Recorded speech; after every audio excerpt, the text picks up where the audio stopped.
برای برق زدن دستگاه اول حواسمون باشه که دو شاخه توی پریز به حلق نباشه. بعد از اون درپوش دستگاه رو باز میکنیم.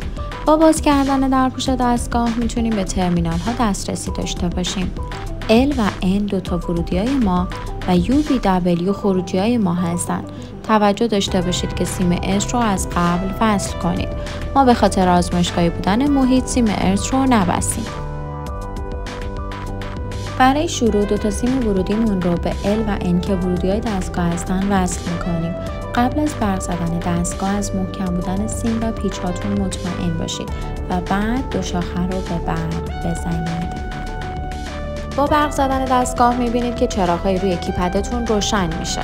حالا برای ران کردن دستگاه از دکمه سبز رنگ و برای قطع کردن اون از دکمه قرمز رنگ استفاده میکنیم.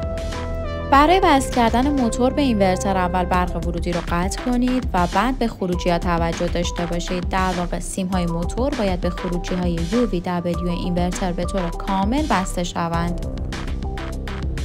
بعد از بستن موتور اون رو به برق بزنید، دستگاه رو ران کنید. با ران کردن دستگاه میبینید که موتور به چرخش در میاد و برای قطع کردن اون هم میتونید از دکمه استاپ یا همون قرمز رنگ استفاده کنید. همچنین شما برای کم و زیاد کردن فرکانس یا سرعت چرخش موتور میتونید از کلیت ولوم استفاده کنید.